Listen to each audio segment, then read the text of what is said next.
You're here for the part 2 of Oro Valley, the first 50 years. Last month we had a great presentation Jim gave us about the whole book. Now we're going to pick out some certain parts of it. The Oro Valley Historical Society is really honored to have Jim Williams as a lifetime member, a past president, and our current historian. And after you sit through today, which is going to be very interesting, you'll know why he is our historian. So I'm going to introduce Jim Williams to you, and he will introduce the panel, and I know you all will enjoy the afternoon. Thanks again for coming.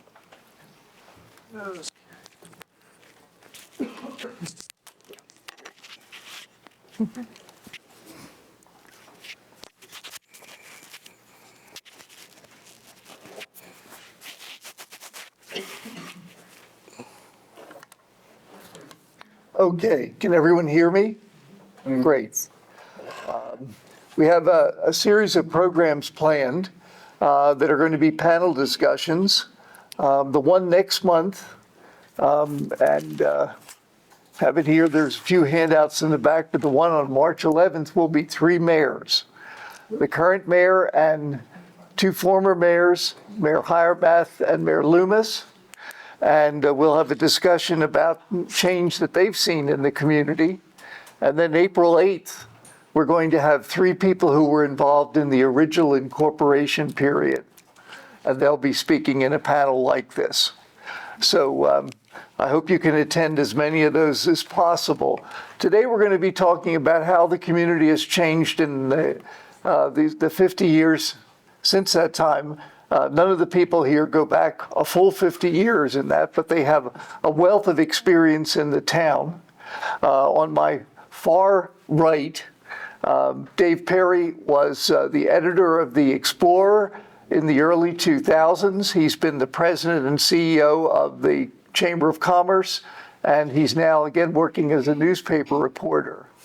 The next, Kathy Cuvelier, was a town employee back in 1980, and she retired in 2011, and she served as the town clerk for most of that time.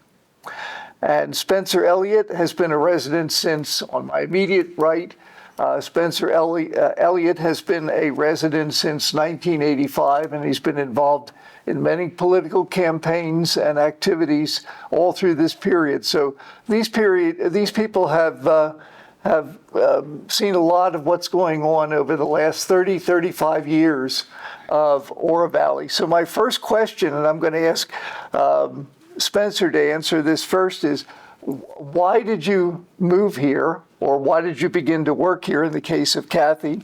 And, when and why, and how did you get here? Is this on? Yeah. Oh, let's see here. I think everybody better power on their mics. Okay. Now it's on. Yes. Okay.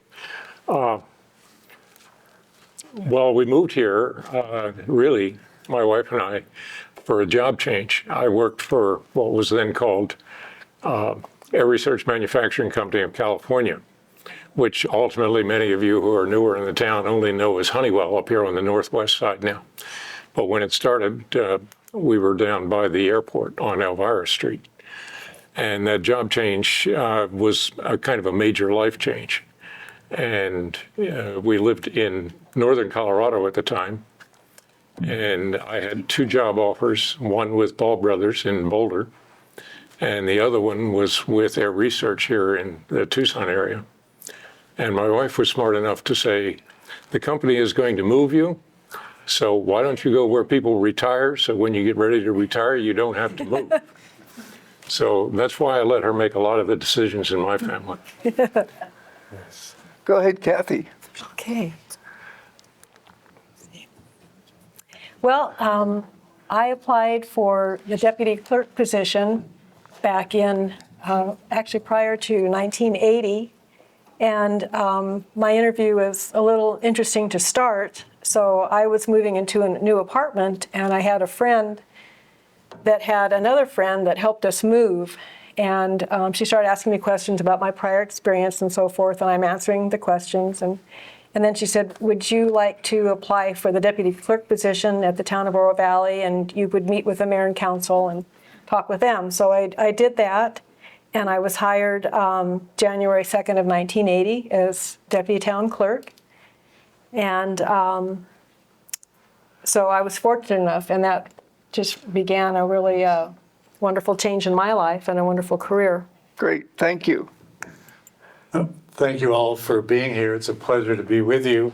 My name's Dave Perry, and Lisa and I moved to Oro Valley December 1st of 2007, so I'm much more recent to the community than my colleagues to the left. And I came to be the publisher and editor of the Explorer newspaper. The paper had been sold to a publisher from Colorado, and we moved from Scottsdale to Oro Valley. We rented a house on the north end of Oro Valley, if you know High Mountain View Place. And when we first came here, my commute, I drove down Oracle Road, and Oro Valley Marketplace was being scraped and built at the time that we moved to Oro Valley. I worked at the Explorer 3 years, and then we parted ways. And then I ran the Chamber of Commerce in Oro Valley for 11 and a half years. And we love living here. We think it's a great place, and I hope to spend the rest of my days here.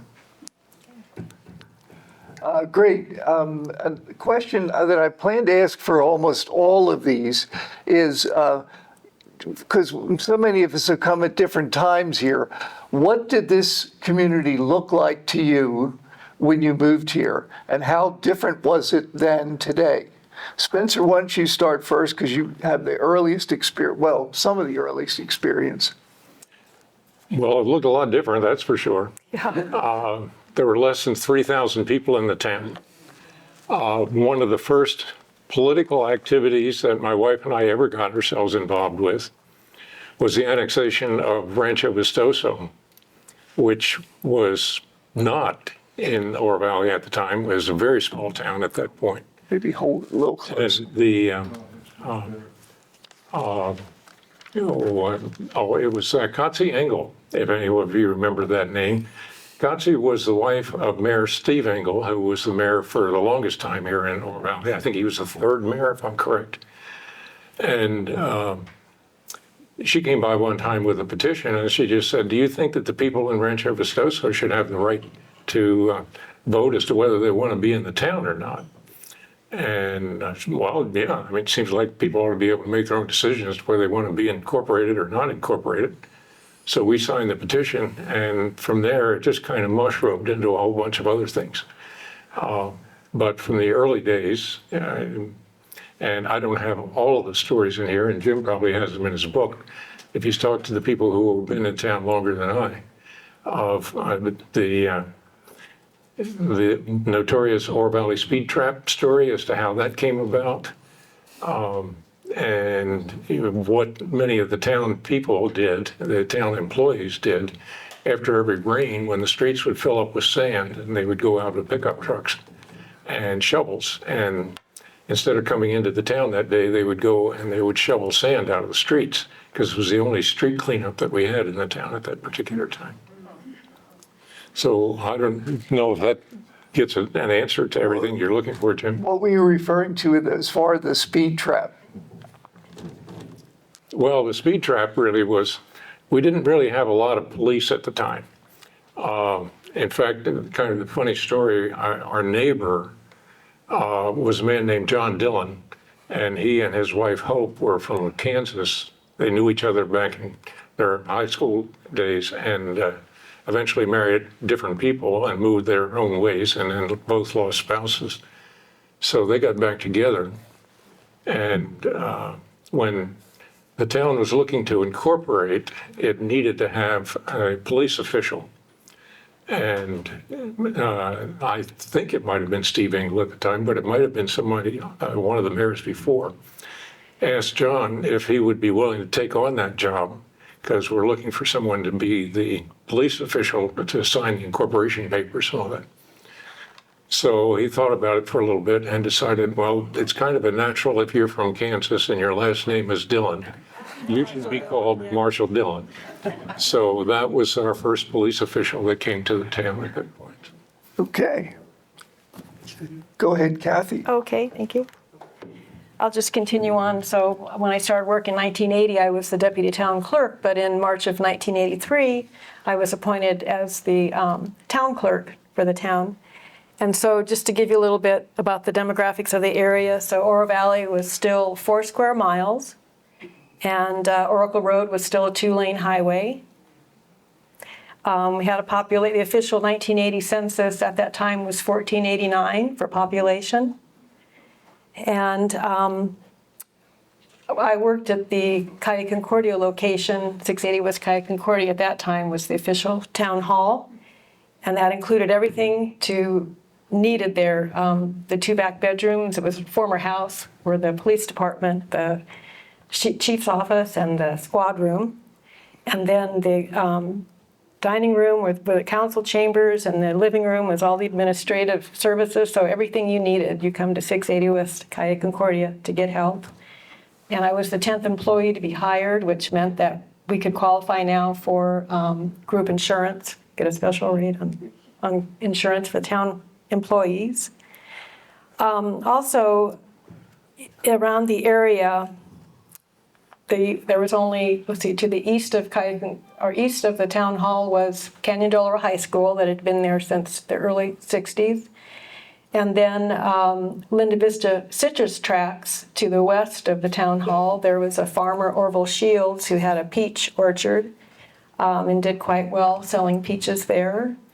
And also there was Shadow Mountain Estates and Oro Valley Estates Country Club.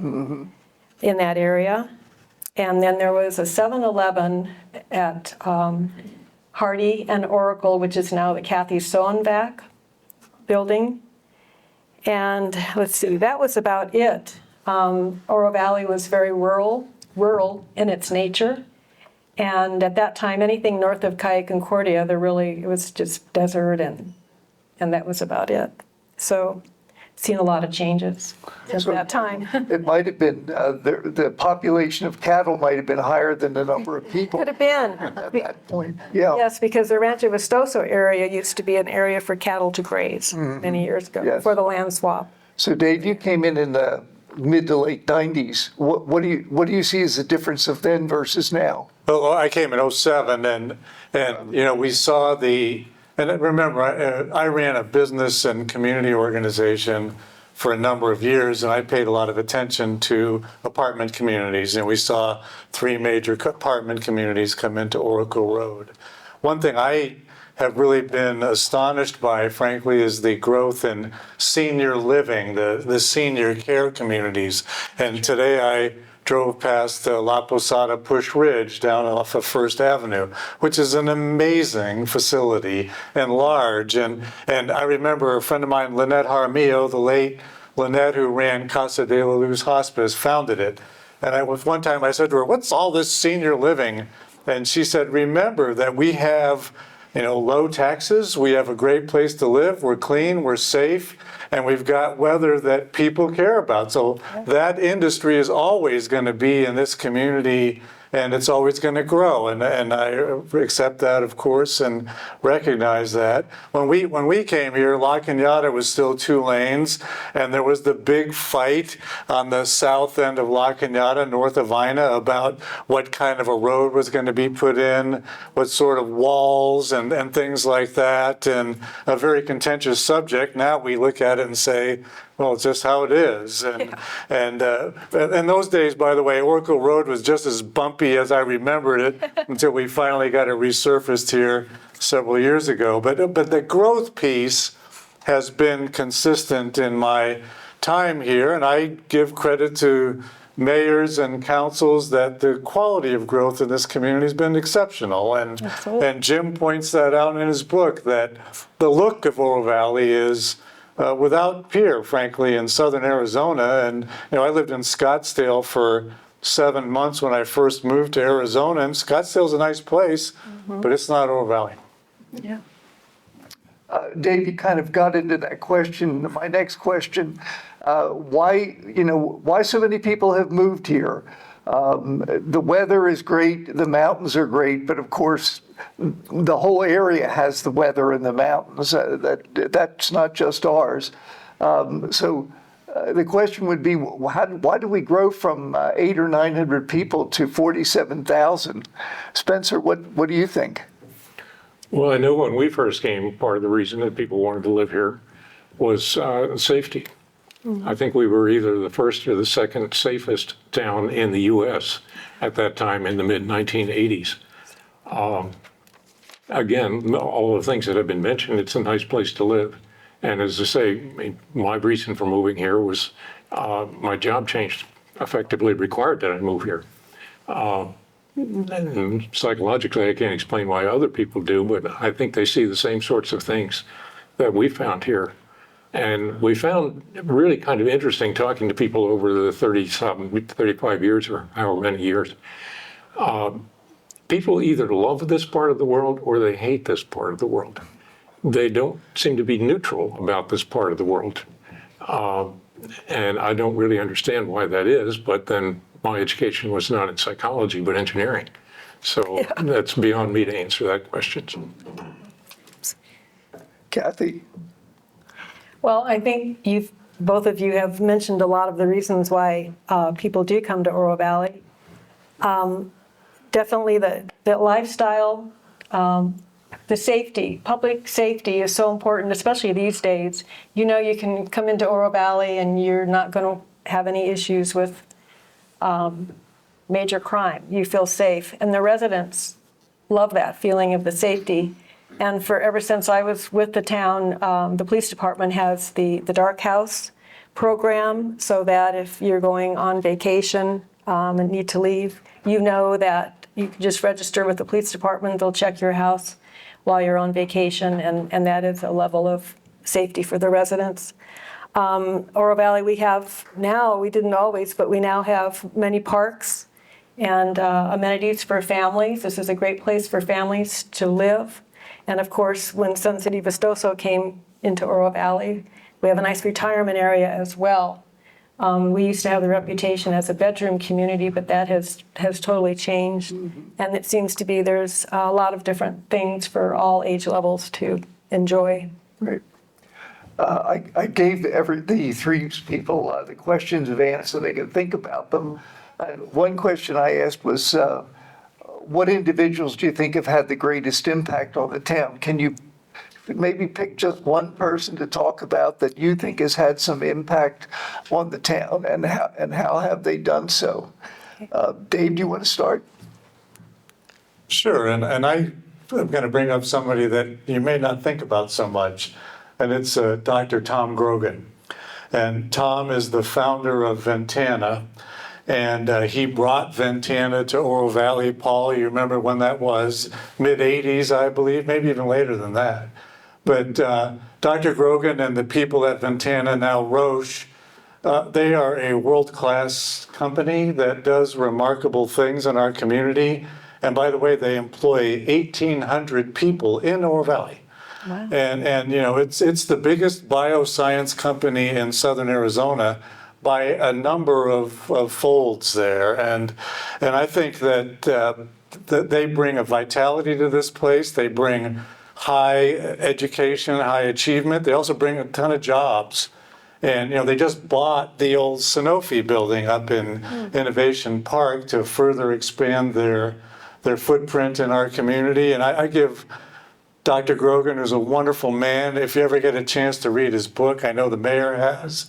It's a terrific book, Chasing the Invisible, but his decisions and the decisions of others at Ventana years ago have had a lot of influence on our community. Okay. Spencer? Well, trying to narrow this down to one. Yeah, it's hard. Well, one or two. Well, I was back on the one here, Jim. So Okay. this could sound somewhat biased in some ways, but I'm going to have to say that my wife was. For really two reasons. One was when we came to town and first got into any of the political atmosphere that was going on in Oro Valley, every development that came in to the town had to be approved in all its gory detail, all the way down to what the roadbeds were supposed to look like by the town council. Yeah. And it was, I know my wife asked the question when she was on the council at the time, says, why do we have to go and do all this kind of stuff? Can't we just adopt standards that already exist since we don't seem to have one for ourselves? And there was a lot of pushback about that, but eventually she was able to facilitate a change, and we adopted the Pima County standards. And then since that time, the town, of course, will modify where needed to meet whatever specific issues go on with the town. But prior to that, the council meetings were mostly taken up with more civil engineering tasks than any governance sort of activities on the thing. And the other, I want to say that I think she had a big influence on, because I remember her saying, I've never signed a check that big, is when the town bought the Metro Water Company, so that the town controlled its own water destiny instead of allowing the Tucson Water to buy up Metropolitan Water. You mean, is this your wife Lee, or was that someone else? No, that was Lee that did that Okay. stuff on the thing. Since you mentioned Lee, that was always an interesting thing too. Sometimes you'll see her name written with quotes around Lee, but that really was her middle name. Her first name was Lynetta, and everybody thought Lee was a diminutive of that, but no. The funny story in the family, not to make this too long, was that her mother wanted to have 2 boys and a girl, and then Lee came along first, and she didn't have any boys' names picked out. So she told her husband to go name her. So he didn't have any boys' names picked out either, or any girls' names picked out, rather. So he went down and named her after 2 ex-girlfriends. Oh my gosh, wow. It was a Okay. controversy, I'm sure, that went for years in the family. But that's some of the history of what's happened. Yeah, thank you. Kathy? Okay, well, as you say, there's so many that I can think of, so many names over the years, but I've got to start with James D. Cree, who is the original founder of the town. And in 1968, he saw and heard that City of Tucson wanted to annex from mountain to mountain. And also, I think there was a planned Pima County substation where the park, where the James D. Cree Park is now. And he decided that it was time for Oro Valley to shape its own destiny. So he contacted Steve Engel, who was also one of the original incorporators, and the two of them worked together to incorporate Oro Valley. And it took till 1974 to incorporate the town, but as you probably know the story, a lot of legal issues and battles to try to become incorporated, but it did happen. And those two, along with so many volunteers and others, helped and had this vision of what they wanted Oro Valley to be. And I would chime in on that as a historian. I think very important were Jim and Marjorie Cree, because they saved a huge amount of documentation Yes. on the early history of the town, not just the incorporation, but the first 7 or 10, 12 years of the town, which would have all disappeared had they not saved that material. Yeah. So it's been very important. absolutely, I would agree with that. And Jim's wife, Marjorie, as you say, she was the town's first historian. And so, yes, I would agree with that. Okay, I think we have to stop for a second, so Okay. Paul. Okay, very good. Next question. What do you think have been some of Oro Valley's government's successes over the years? I know we've alluded to a few things like the police and other things. What do you think is really some of the things that the government has done right here? Dave, how about you start with that one? Sure. One subject that I think is undertold in this community is our water utility, and how, and I don't have the specific statistics in front of me, but I believe that Oro Valley uses less groundwater now than it did in 2006, 2007, even though our population has grown. And, we've diversified water supply. We now have wet Central Arizona Project water that enters into our supply. Of course, we've brought the reclaimed water to golf courses and park spaces, and it's a remarkable story. Everybody frets about water, but our community, thanks to leadership, is pretty well positioned to get through all this and in fact lead in terms of the way that we use that precious resource and how we might be able to responsibly grow with it as well. Okay. Kathy? Okay, well, I would say, when the town incorporated, it did so with the promise at that time that they would not enact local property tax, and that they wanted to control the town's growth and have a strong police protection, good roads, listen to the residents. And at that time, they had a vision of wanting Oro Valley to look like a Paradise Valley or a Scottsdale. And also, the town has always been fiscally responsible, always strive to maintain a balance between what the residents want with the developers, but also having to live within the Arizona state law to honor the property owner rights of the developers that were developing in the town. And I think they've done a pretty good job all through the years of trying to do that. And it's not easy to do. Thank you. Spencer, what do you think have been some of the success? You already mentioned water as one of them. Well, the water definitely is one of them, and I have to echo what has already been said by my colleagues here. I don't know if there's really a lot that I can add to that as successes. I think possibly thinking about how the council has been restructured over the years might be considered a success because it's opened the town up more to a democratic possibility than was there before. When we first came, the council members were all elected by the people in the town. The mayor was selected really to be the chairman of the council. And they chose the mayor amongst themselves. The people didn't have any say as to who was going to be the mayor. And it was necessary. Somebody had to sign all the paperwork officially for the town, so somebody had to be in charge. And that's how they selected that. So I think probably one of the big successes is the recognition that we needed to make this change here in the town. And I think it's for the better. We've expanded the council, and now we have direct election. So I think it's a more democratic process now than it was in the early days. Plus, the size of the council was expanded too from 5 to 7. Yeah. What sort of things might the town have done differently or better in your view? Who wants to go first? I'll go first. I'll go first. Sure. I was just going to say, I'm not sure that I'm qualified to answer that question. So I don't really have an opinion on that, if that's okay. Okay, that's fine. Sure. Dave, any ideas? Well, again, my tenure here is shorter duration. I look at the marketplace and I see the incentives that were approved by the voters.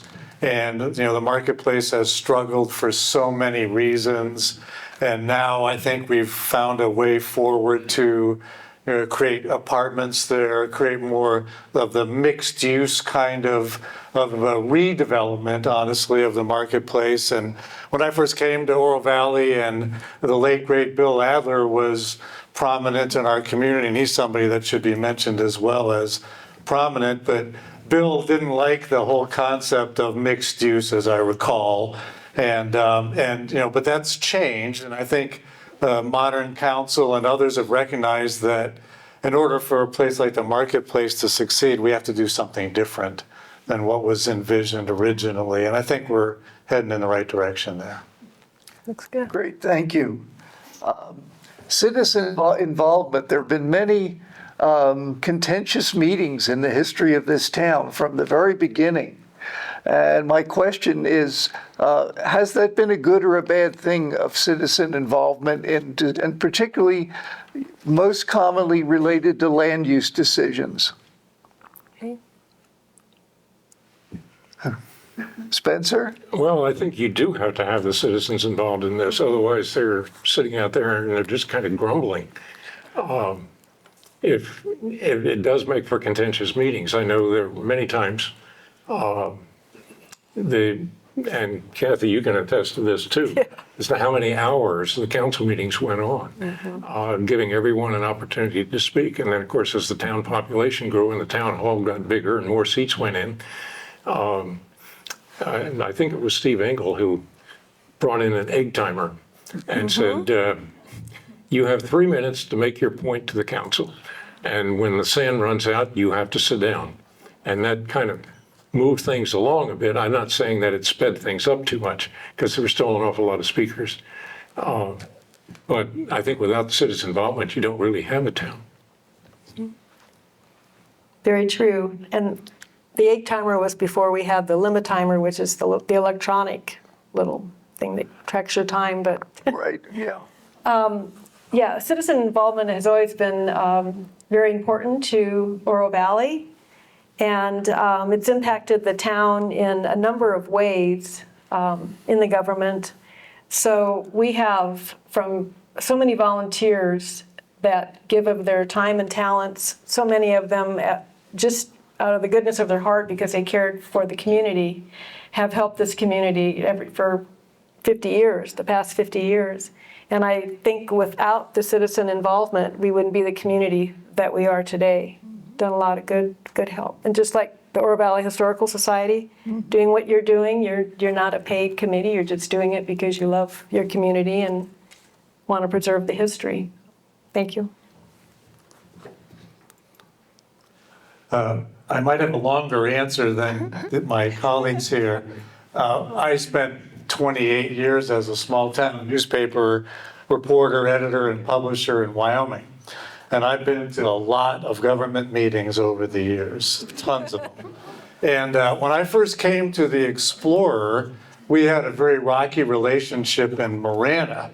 And so I said, okay, I'm gonna try to fix that. And I met with mayor and town managers and developed relationships there. And I went to Marana town council meetings for 3 years.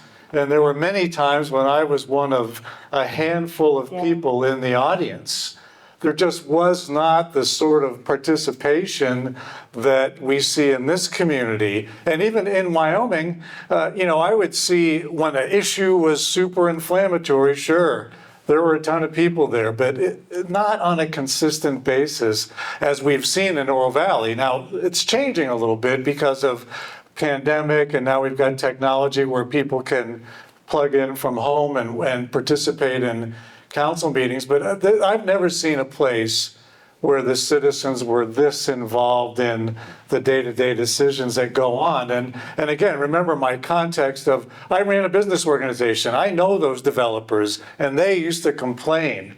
It's better. It's gotten better over the years than it was, but I'm not a subscriber to the phrase that time is money.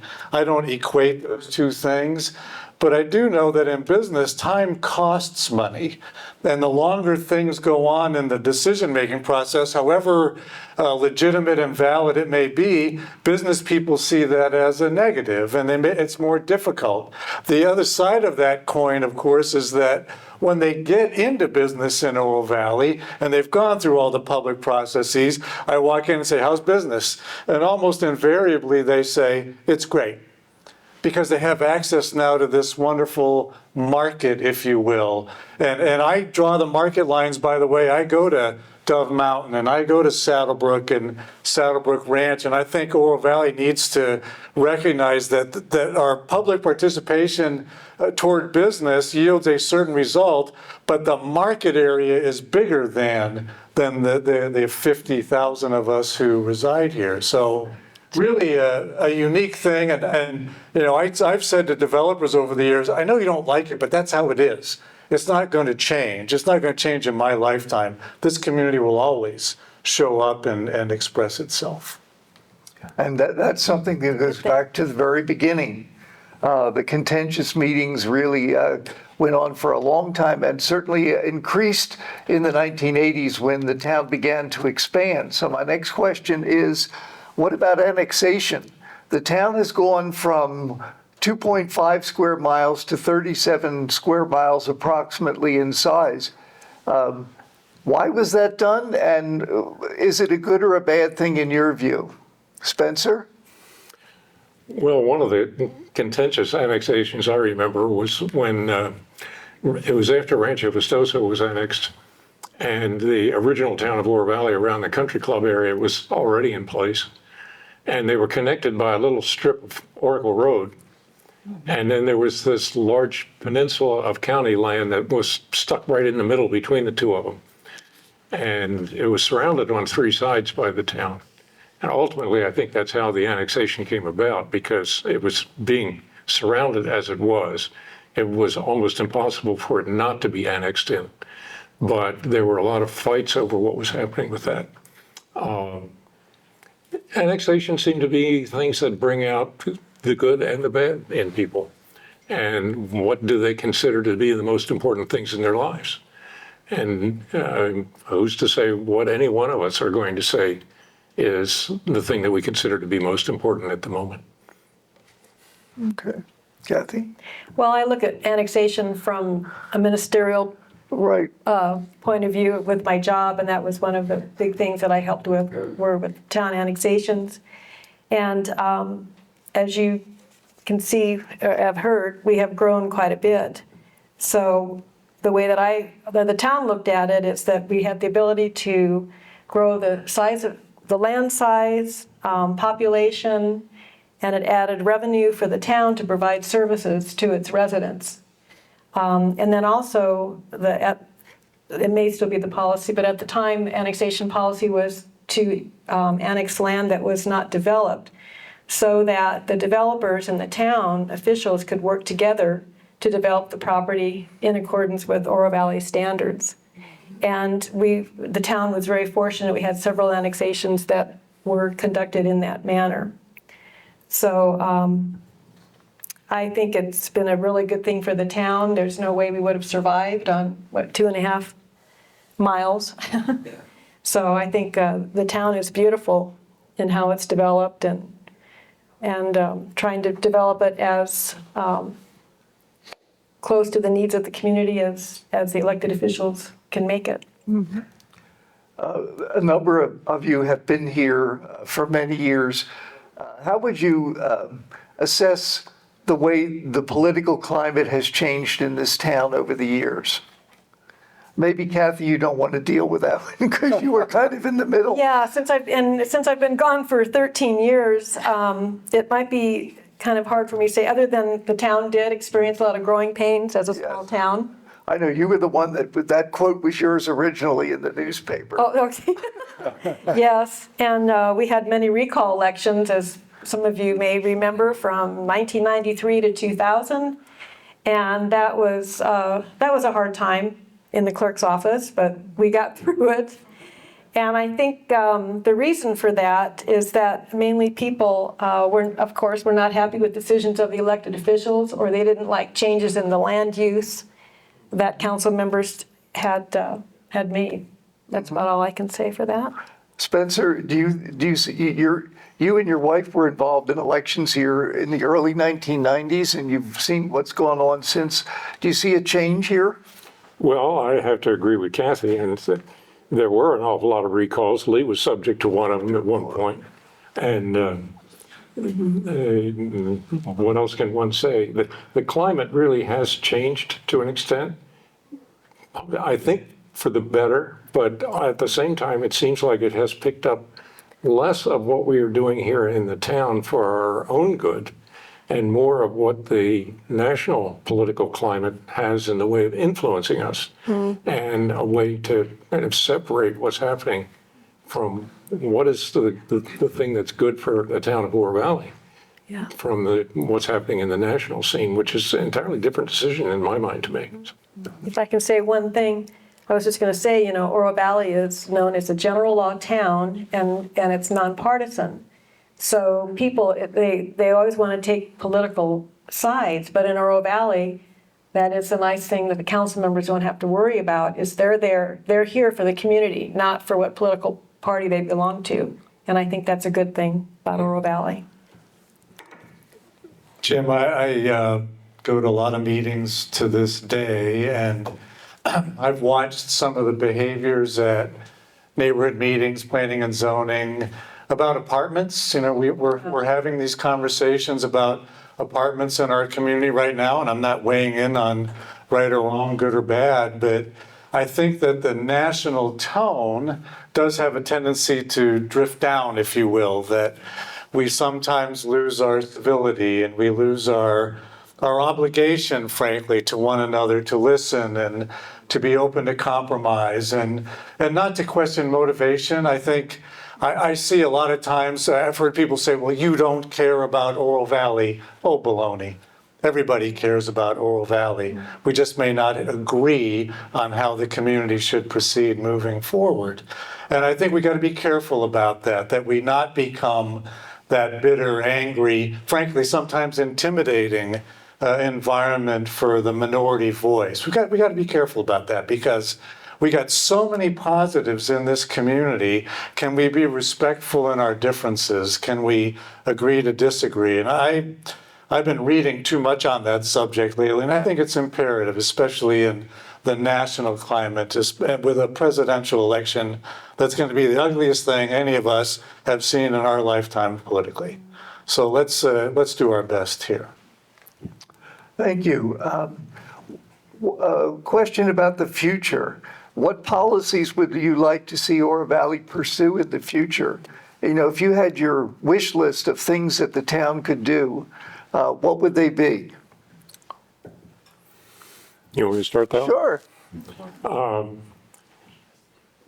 Thinking about this question, one of the things that I really appreciate was the town working with a private organization to acquire the abandoned golf course and turning it into a public open space for the citizens of the community.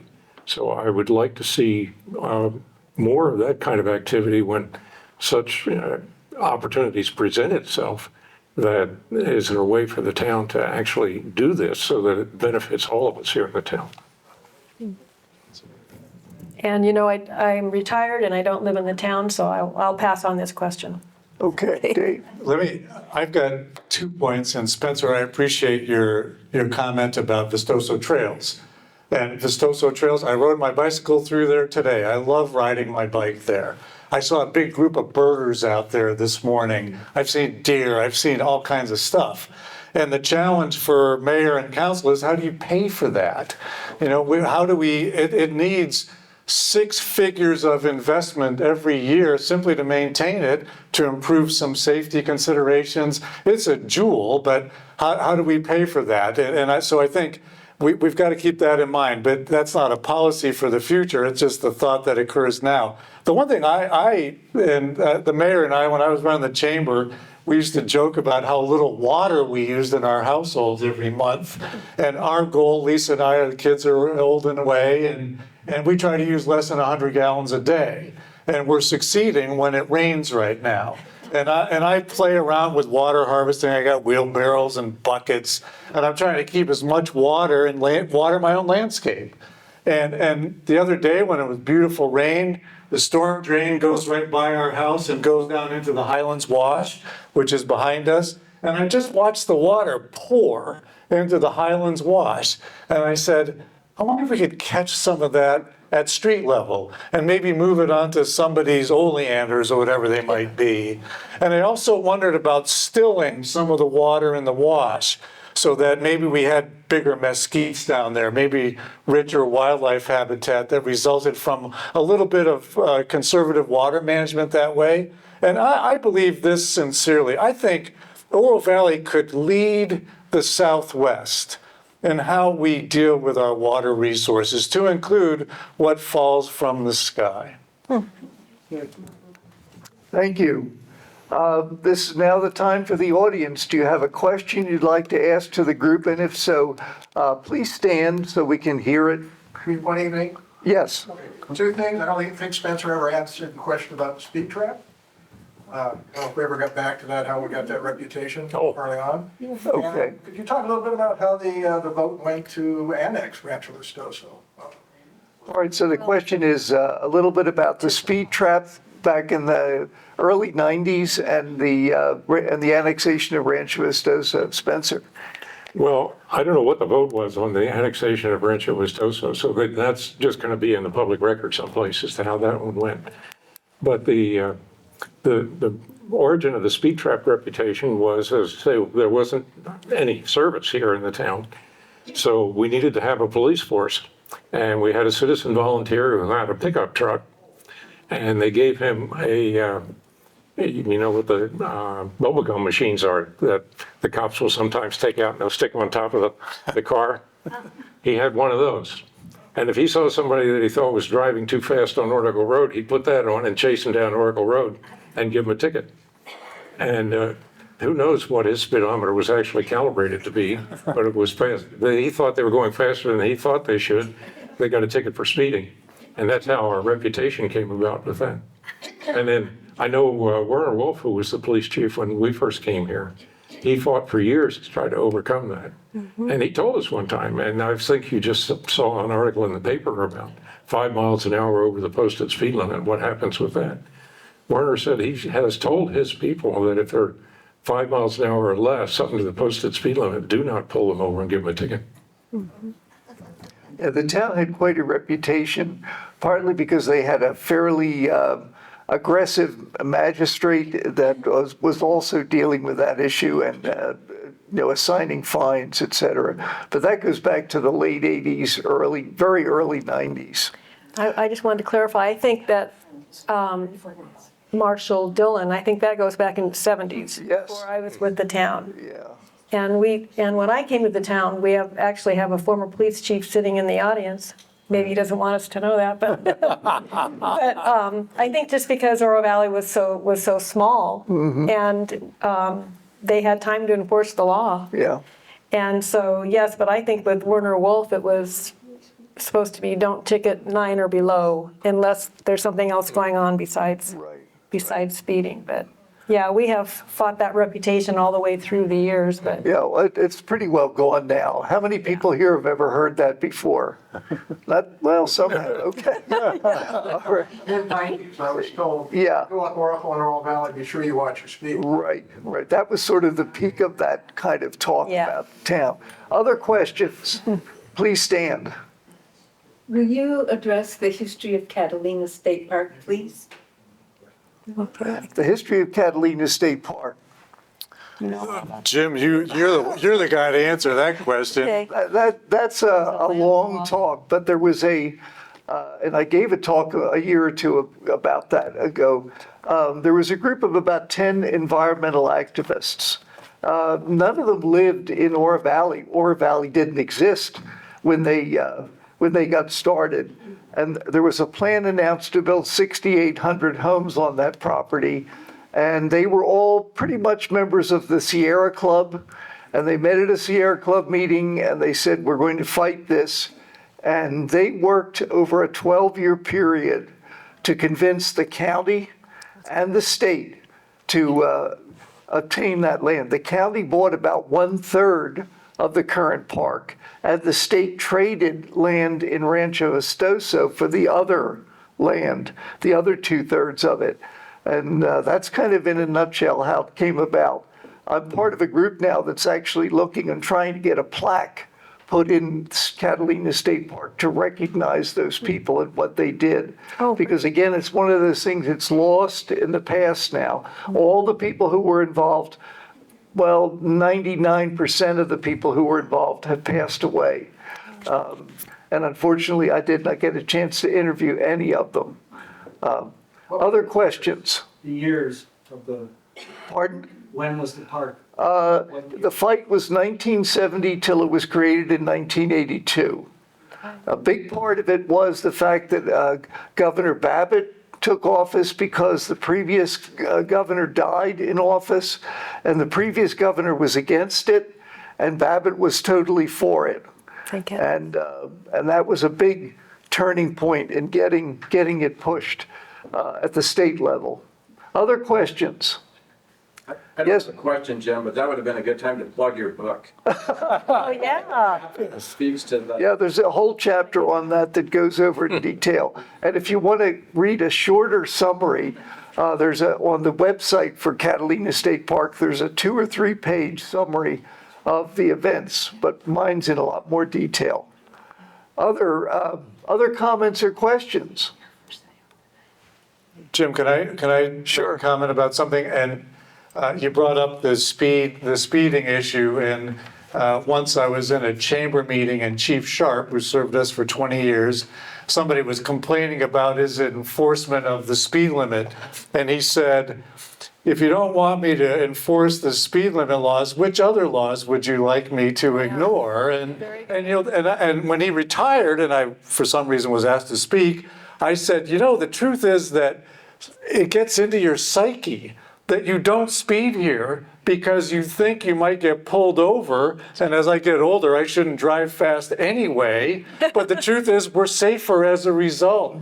The incidence of property damage and physical injury in accidents in our community is lower than it is in places where people are speeding. So one more great thing about Oro Valley, we're subconsciously aware of the speed limit. Very true. Sharp, no wake. Yeah, there you go. That's it. That's it. So do any of the panelists have any final comments? I just wanted to thank you for having me here. And I have very fond memories and a wonderful career with the town of Oro Valley for 30 years. And although I don't live in the town limits, I still feel like this is my town. So thank you. Enjoy meeting all of you. Thank you. I'll echo that. I would just like to add that looking at what's happening with our present political climate, I would encourage all of you to talk to your children and grandchildren about civic duty. Because many in the town here, as we kind of grew up with the town as it was expanding, recognized that if the town was going to go any place, we had to be involved in doing this. But I know some of the young people that I speak with today, they can't figure out which way they want to decide on a political issue. So they decide they're not going to make a decision. And if all of us do that, then we will not have what we were handed by the generations preceding us. Great, thank you. Well, that's a great point, Spencer. I appreciate that. And I would just share this. And I ran the chamber for 11 and a half years, and I got paid to tell people how great this place was, but I didn't make it up. I lived in hard scrabble Wyoming for 30 years, and I would respectfully suggest that Oro Valley is the envy of 95% of America. I really believe that. Me too. We're sitting here in this beautiful library. There's a piece of public art right there, the reading tree. And by the way, I can see Push Ridge to my left. And we're clean, we're safe. We have this economy is multifaceted, and it's got some terrific fundamental bones to it. And we've got citizen participation. So again, I truly appreciate living here, and I think the future of this place is tremendously bright. Absolutely. All right, please thank the panel for participating. Thank you for coming.